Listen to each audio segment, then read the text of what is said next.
Hello दोस्तों। तो lecture 1 में हम लोगों ने Kepler's laws of planetary motions पढ़ लिया था।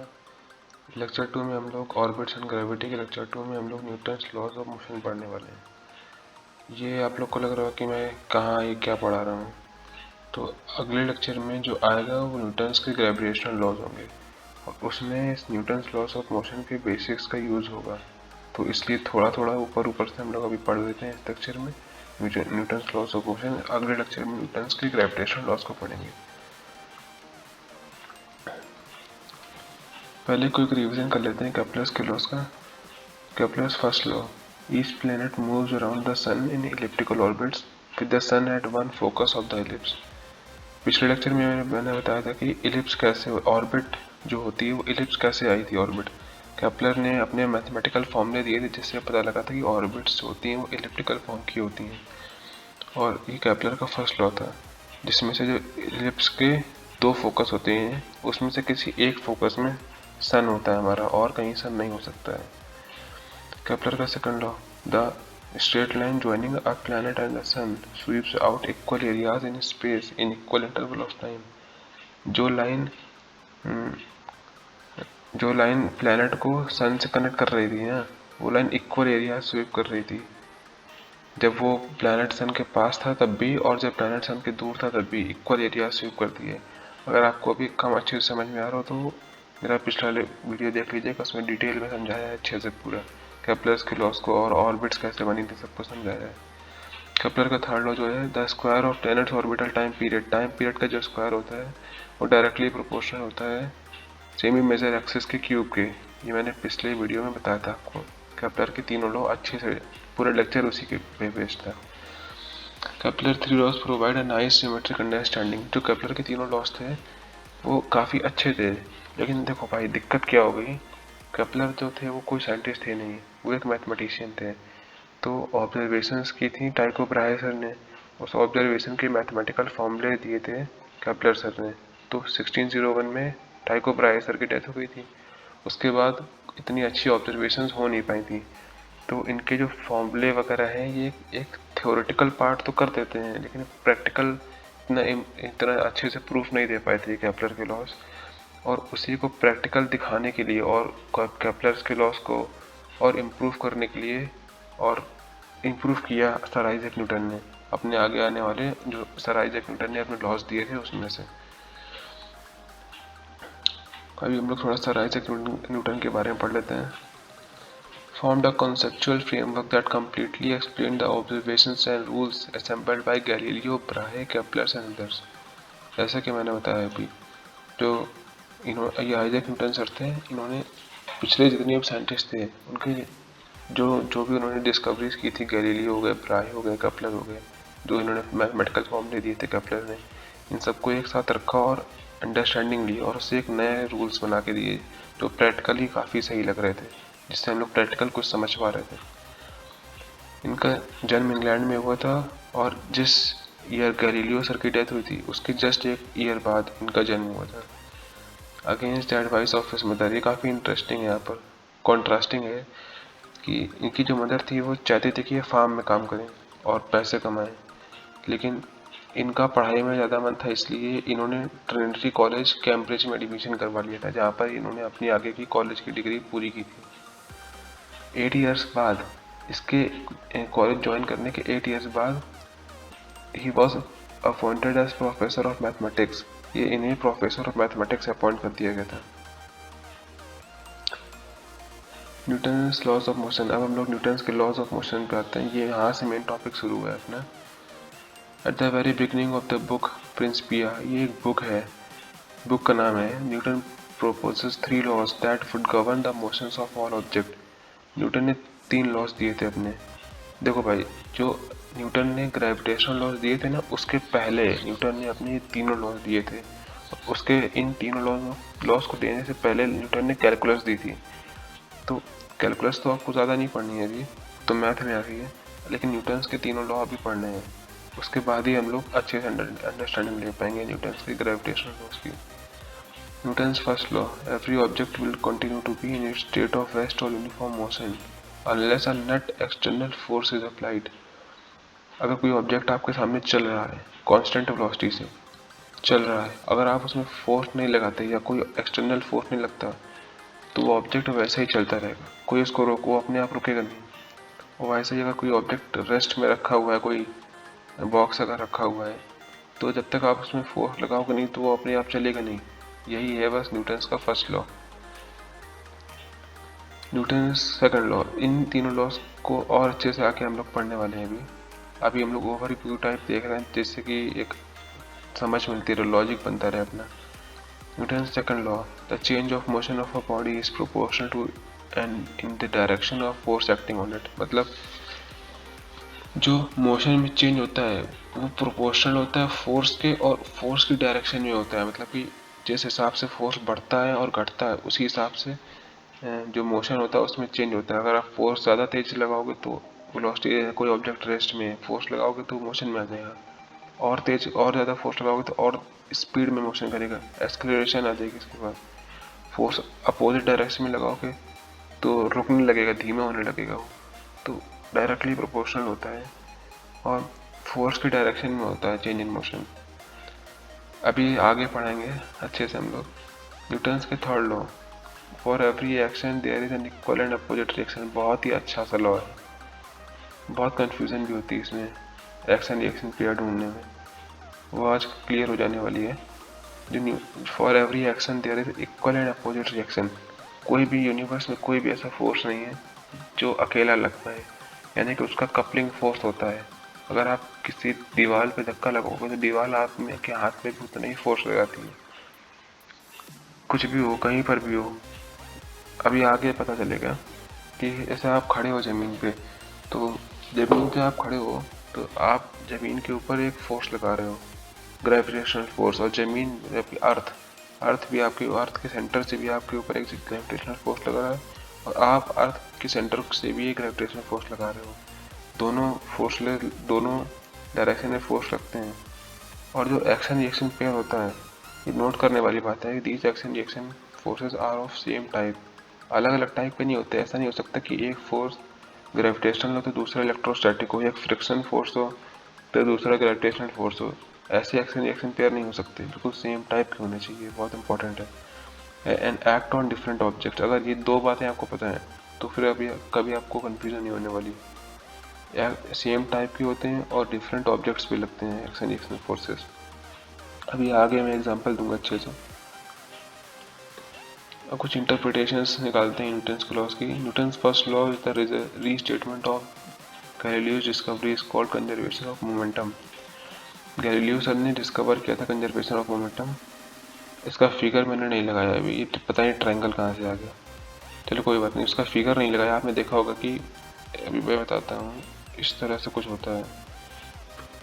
उन्होंने बताया था ऐसे था, मैं बन नहीं रहा है। एक बॉल यहाँ से छोड़ी थी, वो बॉल जाती है, स्मूथ सरफेस होता है और वापस आती है, उसी हाइट तक आती है, फिर जाती है, फिर ऐसे जाती है वापस, फिर उसी हाइट तक आती है। ऐसे था कुछ, आपने याद होगा आपको। ये कंजर्वेशन ऑफ मोमेंटम है, ये गैलीलियो सर ने डिस्कवर किया था, और उसी को एक रीस्टेटमेंट कर दिया है न्यूटन ने अपने फर्स्ट लॉ में रीस्टेट कर दिया उसको। If net external force is zero then the momentum is conserved. बहुत इंपॉर्टेंट लाइन है। अगर एक्सटर्नल फोर्स नेट अगर जीरो है तो मोमेंटम हमेशा कंजर्व रहेगा। अभी आगे पता चलेगा कैसे। It is also known as law of inertia, इसे लॉ ऑफ इनर्शिया भी कहते हैं। Quick glimpse about momentum. अभी जो है ना, net external force is zero then momentum is conserve, ये अभी पता लगेगा कि कैसे है। देखिए मोमेंटम क्या होता है। Momentum is a property through which we can define the effect of force. Force का इफेक्ट क्या हो रहा है, अभी पिछले स्लाइड में मैंने बताया था कि फोर्स से मोशन चेंज होता है। अगर आप फोर्स लगा रहे हो बॉडी पे तो बॉडी रेस्ट पे आ सकती है, रेस्ट पे है तो मोशन में जा सकती है, वो सब होता है। डायरेक्शन चेंज कर सकते हो आप, मोशन में चेंज होता है फोर्स लगाने से।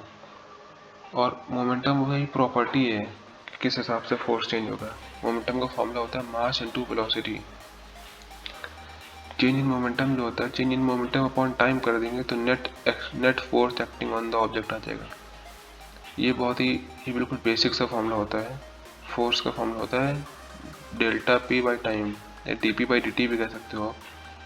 Change in momentum per unit time is equal to net force acting on the object. अब यहाँ से आप देखना, ये जो है ना, ये यहाँ अगर नेट फोर्स जीरो कर दे, ये लिखा है if net external force is zero. Pen निकाल लेता हूँ मैं, एक सेकेंड। अब ये जो है net external force acting on the object, ये यहाँ पर भी लिखा है। ये अगर इसको जीरो कर देंगे तो आप लोग देखो delta P by delta T zero हो जाएगा। इसका मतलब ये अगर जीरो हो जाएगा तो क्या हो रहा है, एक second, delta P by delta T zero हो जाएगा। तो जो, हाँ, डेल्टा पी, अरे यार यहाँ लिख नहीं पा रहा हूँ मैं, ये छोड़ो इसको। तो डेल्टा पी अगर जीरो हो जाएगा तो इसका मतलब चेंज इन मोमेंटम जीरो है। चेंज इन मोमेंटम जीरो है, इसका मतलब मोमेंटम कंजर्व है। समझ गए होंगे मेरे ख्याल से आप। अगली बार से क्या करूँगा कि इसमें लिख दिया करूँगा पहले से ही। यहाँ पर फोर्स जो है ये जीरो हो जाएगा, तो ये पूरा जीरो हो जाएगा, यानी कि चेंज इन मोमेंटम जीरो हो जाएगा, यानी कि मोमेंटम कंजर्व रहेगा। यही लिखा है यहाँ पर, if net external force is zero then momentum is conserve. बिल्कुल सेम चीज़ लिखी, कुछ भी नया नहीं लिखा यहाँ पर। इसको हटा देता हूँ मैं।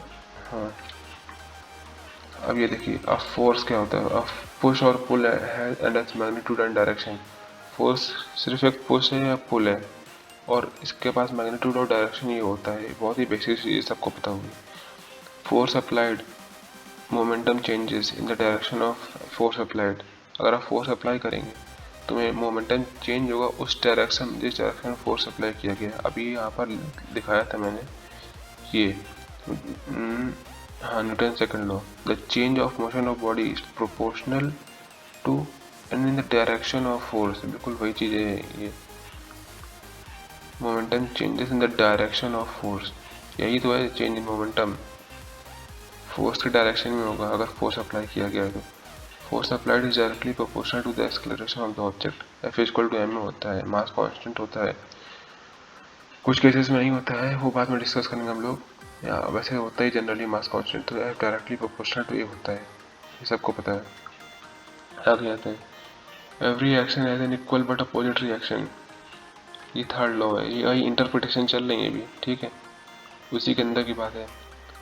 एक्शन रिएक्शन पेयर डिमॉन्स्ट्रेशन, अभी हम लोग एक्शन रिएक्शन पेयर समझेंगे क्योंकि बहुत कन्फ्यूजन होती है इसमें। Any change of momentum within the system must be balanced by another change that is equal to, so the momentum of net entire system is conserved.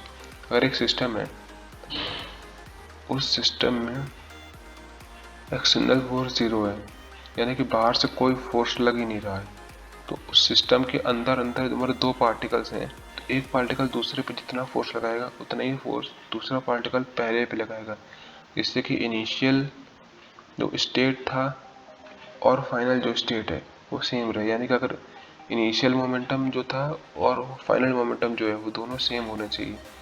ये है, यहाँ पर अभी देखेंगे हम लोग इसकी एग्जांपल, जैसे क्रिकेट बॉल और बैट। जब क्रिकेट बैट से बॉल को हिट करते हैं तो जब अगर बहुत तेज़ी से हिट करते हैं तो बॉल तो आगे जाती है, लेकिन बैट में भी झटका लगता है बहुत जोर से। वो एक्शन रिएक्शन पेयर ही है कि बॉल ने बैट को मारा, बैट ने बॉल को मारा, डिफरेंट ऑब्जेक्ट्स हैं, ये equal to and opposite to each other, equal होते हैं, बराबर बराबर फोर्सेस होते हैं। हमारे हाथों से वो फोर्स एब्जॉर्ब हो जाते हैं, फोर्स का जो इम्पैक्ट होता है, तो वो बैट इतना पीछे नहीं जा पाता है। बॉल को तो कोई पकड़े नहीं होता, तो बॉल इसीलिए बहुत आगे जाती है। और ऐसे बुलेट और राइफल भी होती है। बुलेट को हम लोग, सॉरी, राइफल को हाथ से पकड़े होते हैं, शोल्डर के ऊपर रख के चलाते हैं, इससे कि जितना ही फोर्स है वो अपनी बॉडी एब्जॉर्ब कर ले, और बुलेट बहुत आगे जाती है, जबकि बराबर बराबर फोर्स एग्जर्ट होते हैं। और अलग अलग ऑब्जेक्ट्स हैं, देखो, bat and ball, bullet and rifle, इसीलिए एक्शन रिएक्शन पेयर हुआ है। सिंगल ऑब्जेक्ट में कभी एक्शन रिएक्शन पेयर नहीं होता। यहाँ पर हम लोग देखते हैं रॉकेट प्रोपल्सन है, एक्शन रिएक्शन पेयर हम लोग देख रहे हैं। ये रॉकेट ऊपर कैसे गया, कोई एक्सटर्नल फोर्स तो है नहीं, इसको पकड़े हुए है, कोई भी इसको ऊपर धक्का खींच तो रहा नहीं। ये रॉकेट ने जो गैस रिलीज करी है, जो फायर के फॉर्म में है, ये गैस ने, रॉकेट ने गैस के ऊपर फोर्स लगाया नीचे की तरफ, इन रिटर्न गैस ने भी इक्वल फोर्स लगाया रॉकेट की तरफ, ऊपर की तरफ, इसीलिए रॉकेट ऊपर गया। ये भी एक एक्शन रिएक्शन पेयर है। यहाँ पर फॉर्मूला थोड़ा सा चेंज हो जाता है बस, मास कांस्टेंट नहीं होता, क्योंकि कॉन्टिन्यूसली जो है गैस बर्न हो रही है, तो गैस का मास तो कम होता जाएगा, गैस बाहर निकल रही है, इसलिए मास कांस्टेंट नहीं होता। लेकिन कॉन्सेप्ट ये रहता है कि गैस ने रॉकेट के ऊपर फोर्स लगाया, क्योंकि रॉकेट ने गैस के ऊपर नीचे फोर्स लगाया जब गैस बर्न हुई, इन रिटर्न गैस ने रॉकेट के ऊपर ऊपर फोर्स लगाया तो रॉकेट उड़ गया। वैसे ही एक और है ये, इसमें क्या हो रहा है कि दो ऑब्जेक्ट्स हैं, एक्सटर्नल कोई भी फोर्स नहीं लग रहा, दोनों मान लीजिए एक ही आसपास घूम रहे हैं। ऐसा हो सकता है कि दोनों तो एक दूसरे को अट्रैक्ट करना चाह रहे हो, जैसे सन और अर्थ के बीच में ग्रेविटेशनल अट्रैक्शन होता है, अर्थ घूमती है सन के चारों ओर, लेकिन उसके पास गिरती नहीं जाके। वैसे यहाँ पर भी हो सकता है कि देखो दोनों इक्वल मास है इसके, बिल्कुल बराबर बराबर शेप साइज, इसलिए दोनों घूम रहे हैं एक दूसरे के आसपास। सन और अर्थ है, अर्थ और मून है, तो साइज का डिफरेंस होता है, मास का बहुत डिफरेंस होता है, इसलिए एक ही घूमता है, बाकी दूसरा इतना हम लोग को फर्क नहीं पड़ता, दिखता नहीं कि घूम रहा है कि नहीं घूम रहा। अब दोनों बराबर बराबर हैं, दोनों बराबर बराबर घूम रहे हैं, एक ऑब्जेक्ट दूसरे ऑब्जेक्ट पर और दूसरा ऑब्जेक्ट पहले ऑब्जेक्ट पर बिल्कुल बराबर फोर्स लगा रहा है, इसीलिए बिल्कुल सिमेट्रिक मोशन हो रहा है यहाँ पर। ये दोनों एक्शन रिएक्शन फोर्सेज हैं जो भी एक दूसरे पर लगा रहे हैं दोनों, क्योंकि दोनों इक्वल फोर्सेज हैं और अलग अलग ऑब्जेक्ट्स पे लग रहे हैं, इसलिए एक्शन रिएक्शन फोर्सेज हैं। मेरे ख्याल से सब समझ में आ गया होगा आप लोगों को।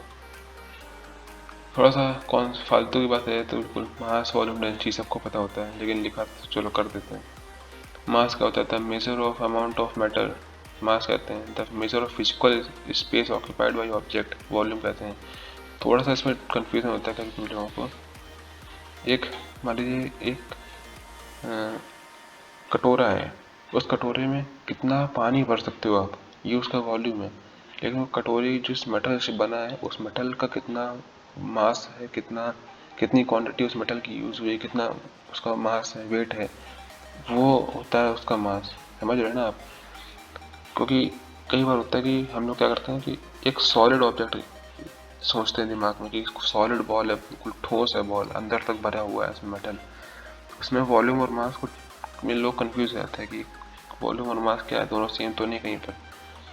मास है कि किस, लिखा ना, the measure of amount of matter by which the object is made, जिस ऑब्जेक्ट से बना हुआ है, जो ऑब्जेक्ट जिस मटेरियल से बना हुआ है उस मटेरियल का एक तरह से मेजर होता है मास। वॉल्यूम होता है कि उस वो पूरा ऑब्जेक्ट कितनी कैपेसिटी स्टोर कर सकता है अपने अंदर, वो होता है वॉल्यूम। और डेंसिटी तो सबको पता ही है, मास बाय वॉल्यूम होता है। एक बहुत ही इंपॉर्टेंट चीज़ बताने वाला हूँ, mass is how much, volume is how big, and density is how tightly packed. ये बहुत ही गोल्डन लाइन समझ लिया आप इसे, एक लाइन में आप तीन चीज़ें अच्छे से समझ सकते हैं। How much, volume is how big, and density is how tightly packed. मेरे ख्याल समझ गए होंगे, बहुत आसान सी बातें हैं। हम लोग चलते हैं, ये बहुत इंपॉर्टेंट है इस चैप्टर के लिए, क्योंकि एस्ट्रोनॉमी वाली जितनी भी चीज़ें होती हैं, भी सोलर सिस्टम वगैरह, सब में रोटेशन मोशन बहुत होता है, तो कुछ रोटेशनल टर्म को समझ लेते हैं। डरिएगा नहीं, मैं अच्छे से एक्सप्लेन करूँगा। मोमेंट ऑफ इनर्शिया होता है आई, बहुत ही एनालॉजी के साथ समझाऊंगा कि मोमेंट ऑफ इनर्शिया क्या चीज़ है। लिखा हुआ है मैंने, it is equivalent to mass in rotation. जो अभी तक हम लोग मास पढ़ते आए हैं, मास मास मास, कितना मास पढ़ा है अभी यहाँ से मास पढ़ के आए थे, ये रहा मास, वही है यहाँ पर भी। रोटेशन में जो मास को रिप्लेस करता है वो होता है मोमेंट ऑफ इनर्शिया, बिल्कुल मास का रोल है इसका। इसका फॉर्मूला बस बदल जाता है, मास इंटू डिस्टेंस का स्क्वायर हो जाता है इसका फॉर्मूला। जो मास है वो ओरिजिन से या किसी एक फिक्स एक्सिस से, फिक्स पॉइंट से कितनी डिस्टेंस दूर है, वो होता है मास इंटू डिस्टेंस का स्क्वायर, इसका फॉर्मूला। ये होता है angular velocity, equivalent to linear velocity है। एक ऑब्जेक्ट अगर सीधा जा रहा है, ऐसे ऐसे जा रहा है, लीनियर वेलोसिटी है। अगर घूम रहा है, एक वेलोसिटी होती है लीनियर वेलोसिटी ऐसे इसकी। अभी आगे एनिमेशन दिखाऊंगा, आपको समझ में आ जाएगा अच्छे से। लीनियर वेलोसिटी को रिप्लेस करता है, इसके इक्विवेलेंट होता है, रिप्लेस नहीं कहूँगा, इसके इक्विवेलेंट होता है एंगुलर वेलोसिटी रोटेशन में। एंगुलर एक्सेलरेशन इक्विवेलेंट होता है टेंजेंशियल एक्सेलरेशन, ये बिल्कुल याद रखने वाला पॉइंट है। कई बच्चे बोल देते हैं कि केवल एक्सेलरेशन, लेकिन एक्सेलरेशन दो तरह के होते हैं, टेंजेंशियल होता है, सेंट्रीपिटल होता है। सेंट्रीपिटल एक्सेलरेशन बिल्कुल अलग ही चीज़ है, उसका तो कुछ लेना देना नहीं है, वो डायरेक्शन चेंज करता है। और टेंजेंशियल एक्सेलरेशन और एंगुलर एक्सेलरेशन दोनों वेलोसिटी चेंज करते हैं। Tangential acceleration linear velocity change करता है, angular acceleration angular velocity change करता है, बिल्कुल सीधी सी बात है। टॉर्क जो होता है ये इक्विवेलेंट ऑफ फोर्स, पूरी तरह से रोटेशन जो है इक्विवेलेंट से आप समझ सकते हैं, बस उसका रूप बदल दिया गया है। जो लीनियर मोशन में था कुछ कुछ चीज़ें एक्स्ट्रा ऐड करके वही यहाँ पर डाल दी गई हैं। इक्विवेलेंट होता है फोर्स के, जो काम फोर्स का होता था लीनियर मोशन में वही होता है टॉर्क का रोटेशन मोशन में। फॉर्मूला होता है R cross F, cross product है, मल्टीप्लाई नहीं है, वेक्टर होता है टॉर्क। इसका मतलब क्या कि आर और एफ दोनों के परपेंडिकुलर होगा टॉर्क। अभी मैं आपको एनिमेशन दिखाऊंगा, सब समझ में आएगा अच्छे से। एंगुलर मोमेंटम बिल्कुल same, equivalent of linear momentum, सब इक्विवेलेंट छाप रखा है यहाँ पर। फॉर्मूला होता है आर क्रॉस पी, ये भी वेक्टर क्वांटिटी होता है, इसके दो फॉर्मूले होते हैं। एक होता है आर क्रॉस पी, आर होता है डिस्टेंस, जैसे यहाँ पर डिस्टेंस था बाई डिस्टेंस यहाँ पर आर। पी तो अपना पता ही है, अपना मोमेंटम होता है छोटा सा, मास इनटू वेलोसिटी। आई होता है मोमेंट ऑफ इनर्शिया बता रखा है, ओमेगा होता है एंगुलर वेलोसिटी। अब थोड़ा एनिमेशन देखते हैं, बहुत इंपॉर्टेंट एनिमेशन है। पहले कलर देखिए आप, ये जो टाउ है ये ग्रे कलर का है, ये देखिए आर और एफ जो है, आर है रेड कलर का, ये मास जो लटका हुआ है ये गोला सा जो है, ये आर डिस्टेंस दूर है, ठीक है, एक्सिस से, जो एक्सिस पे ये घूम रहा है जिसके एक्सिस के अबाउट आर डिस्टेंस दूर है। ये पर्पल जो ब्लू डार्क ब्लू लाइन आई थी, ये डार्क ब्लू लाइन, ये है फोर्स। तो आप देखिए जो टॉर्क है, एक ग्रे लाइन जो आती है ऊपर को, ये आई, ये ग्रे लाइन आई, ये आर और एफ दोनों के परपेंडिकुलर है, इसीलिए ये क्रॉस प्रोडक्ट, ये वेक्टर सम होता है, ये वेक्टर प्रोडक्ट होता है, आर और एफ दोनों के परपेंडिकुलर आता है। ये अपना हो गया टॉर्क, अच्छे से समझ गए होंगे आप लोग बिल्कुल। टॉर्क एक तरह का फोर्स ही होता है जो घुमाता है ऑब्जेक्ट्स को। डिटेल में समझना होगा तो बाद में मैं कभी वीडियो बनाऊंगा अच्छे से, अभी इससे ज़्यादा कुछ यूज़ नहीं होने वाला, जब यूज़ होगा तो मैं अच्छे से बता दिया करूँगा। जो ये होता है अपना एंगुलर मोमेंटम, मैंने लिखा नहीं, यहाँ दो केस छूट गया है। कैपिटल एल होता है इसका रिप्रेजेंटेशन एंगुलर मोमेंटम का, L equal to R cross P. R तो यहाँ भी सेम है, यही आर। अब पी होता है momentum, momentum mass into velocity होता है, तो ये वेलोसिटी वेक्टर एक तरह समझ लीजिए। यहाँ वेलोसिटी बड़ी बड़ी बड़ी बड़ी ग्रीन वेक्टर, कम हो गई जीरो। अब इधर बड़ी ग्रीन बड़ी बड़ी बड़ी बड़ी बड़ी, कम हो गई जीरो, चल रहा है बिल्कुल। आर और एफ, आर और पी दोनों के परपेंडिकुलर है ये एंगुलर मोमेंटम, दोनों परपेंडिकुलर होते हैं क्योंकि दोनों क्रॉस प्रोडक्ट होते हैं। अब अगला एनिमेशन, ये मैंने बनाया था कि एंगुलर वेलोसिटी समझाने के लिए, एक्सिस ऑफ रोटेशन है। ये जो टायर है, इस टायर में मास है, बीच में कहीं मास नहीं है, ठीक है। ये मास आर डिस्टेंस दूर है, इसकी रेडियस मान लीजिए आर है, तो वही है यहाँ पर। इसका फॉर्मूला मैंने लिखा नहीं क्या है, एंगुलर वेलोसिटी लिखा है distance into velocity, R into F, R into V होता है, वी इंटू आर, कुछ भी समझ लीजिए आप। मान लीजिए इसका एक कोई पॉइंट है यहाँ पर, इधर को जा रहा है, इधर को इस डायरेक्शन को जा रहा है, इसका वेलोसिटी मान लीजिए वी है, तो उसकी एंगुलर वेलोसिटी, ये डिस्टेंस आर और ये इसकी यार tangential velocity V, R into V हो जाएगी, डिस्टेंस इंटू वेलोसिटी, कुछ नहीं इसमें। अब आते हैं थोड़ा सा और, व्हेन एन, बहुत ही यहाँ भी एनोलॉगी, हर जगह एनोलॉगी छाप रखी है। When net external force is zero, momentum conserve, अभी बताया था पिछले स्लाइड में, जब नेट एक्सटर्नल फोर्स जीरो होता है तो मोमेंट, दो एनिमेशन दिखाए थे रॉकेट प्रोपल्शन वाला। Similarly when net external torque is zero, जब एक्सटर्नल फोर्स की जगह एक्सटर्नल टॉर्क आ गया, एनालॉगी है, जब ये जीरो हो जाएगा तो एंगुलर मोमेंटम कंजर्व होगा। Force zero, momentum conserve, torque zero, angular momentum conserve, बिल्कुल सीधी सी बात है। अब ये बहुत ही फील देने वाली बात है एंगुलर मोमेंटम कंजर्वेशन। जब ये एंगुलर मोमेंटम कंजर्वेशन पढ़ेंगे ना तो हम लोग इस फॉर्मूले का यूज़ करेंगे, आई इंटू ओमेगा। तो अभी इसको अच्छे से समझा देता हूँ। आई जो होता है, देखिए आई क्या है, मास इंटू डिस्टेंस का स्क्वायर। तो अगर डिस्टेंस बढ़ेगी, यानी कि ये जो ऐसे आर है, अगर डिस्टेंस बढ़ेगा यानी गोला मान लीजिए और दूर हो गया, ऐसे बिल्कुल दूर हो गया, डिस्टेंस बढ़ेगी तो मोमेंट ऑफ इनर्शिया बढ़ जाएगा।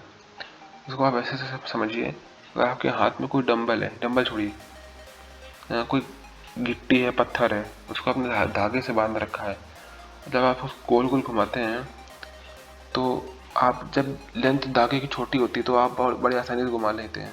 वही सेम मास होता है गिट्टी का, लेंथ अगर बहुत बड़ी हो गई तो बहुत ताकत लगानी पड़ती है घुमाने में, और बहुत ही तेज घूमता है, होता है कि नहीं होता, वही यहाँ पर भी है। और वो एक फील होता है कि हाँ रोटेशन में करने में दिक्कत हो रही है। अगर देखो कोई मास अगर ज़्यादा है किसी चीज़ का मास ज़्यादा है तो आपको धक्का लगाने में और फोर्स लगाना पड़ेगा, तब वो मूव करेगा। सेम चीज़ यहाँ भी होती है, किसी का मोमेंट ऑफ इनर्शिया ज़्यादा है तो उसको घुमाने में बहुत ताकत लगानी पड़ेगी। मोमेंट ऑफ इनर्शिया ज़्यादा है यानी कि डिस्टेंस बढ़ा दिया जाए। वैसे मैंने वही पत्थर का एग्जांपल दिया, लेंथ आप बढ़ा दो धागे की तो बहुत मुश्किल से घूमता है वो, बहुत ज़्यादा फोर्स लगाना पड़ता है हम लोग को। तो जब टॉर्क बढ़ा देंगे तभी ये हो पाएगा। जैसे फोर्स बढ़ाते हैं तो भारी ऑब्जेक्ट मूव करता है, वैसे टॉर्क बढ़ाएंगे तो जिसका ज़्यादा मोमेंट ऑफ इनर्शिया होगा वो भी घूम जाएगा। तो उसके बाद अभी बाद में करेंगे। डिस्टेंस बढ़ाएंगे तो मोमेंट ऑफ इनर्शिया बढ़ जाएगा, सीधी सी बात है, दिख रहा होगा। डिस्टेंस बढ़ाएंगे मोमेंट ऑफ इनर्शिया बढ़ेगा, डिस्टेंस घटाएंगे मोमेंट ऑफ इनर्शिया घट जाएगा। इस चीज़ को बिल्कुल याद रखना है। यहाँ पर आई इंटू ओमेगा, जैसे 2 × 3 लिखा है तो 2 × 3 भी 6 होता है, और 2 को बढ़ा दें तो हमें 3 को कम करना पड़ेगा, यानी कि 2 × 3 की जगह 3 × 2 करना पड़ेगा, तब 6 होगा। वैसे यहाँ पर भी खेल है, ये है एंगुलर मोमेंटम, इसे कांस्टेंट रखना है, कंजर्व रहना है। तो जब आई बढ़ेगा तो ओमेगा को कम होना पड़ेगा, आई कम होगा तो ओमेगा को बढ़ना पड़ेगा, जिससे कि इसका रिजल्टेंट जो होगा वो कांस्टेंट रहे। तो आई बढ़ रहा है यानी कि डिस्टेंस बढ़ रही है। अभी इसका एनिमेशन आने वाला है, ये आ गया एनिमेशन। ये देखिए, ये जो दो दो यहाँ एक गोला था, दो दो गोले हैं। अब देखिए देखिए डिस्टेंस बढ़ गई, बिल्कुल डिस्टेंस बढ़ गई, तो धीमा हो गया, धीमा हो गया, धीमा हो गया। धीमा क्यों हुआ था अभी यहाँ पर दिखाते हैं, एक सेकंड। ये डिस्टेंस बढ़ी तो वो धीमा हो गया, धीमा हो गया, धीमा हो गया, धीमा हो गया था। तो डिस्टेंस बढ़ी यानी कि आई बढ़ गया। अब आई बढ़ा है तो ओमेगा को कम होना पड़ेगा, ओमेगा यानी कि एंगुलर वेलोसिटी, वेलोसिटी कम हो जाएगी, धीमा हो जाएगा। बिल्कुल वही हुआ यहाँ पर। अब देखिए पास आ जाएंगे तो तेज हो जाएंगे, दूर का तो धीमे होगा, धीमे धीमे बिल्कुल। जैसे पास आएंगे तो आई कम हो जाएगा, डिस्टेंस आई कम हुआ, वेलोसिटी ओमेगा तेज हो गया, फिर धीमा हो जाएगा, हो गया धीमा। भाई चल रहा है, अगर आई बढ़ रहा है तो ओमेगा कम हो रहा है, आई कम हो रहा है तो ओमेगा बढ़ रहा है, और कुछ नहीं है। अब क्या है, चलिए इस लेक्चर में इतना ही, और जितना यूज़ होना है अभी basic Newton's laws of motion उतना मैंने बता दिया है। अब अगले लेक्चर से न्यूटन्स की ग्रेविटेशनल लॉज हम लोग पढ़ना स्टार्ट करेंगे।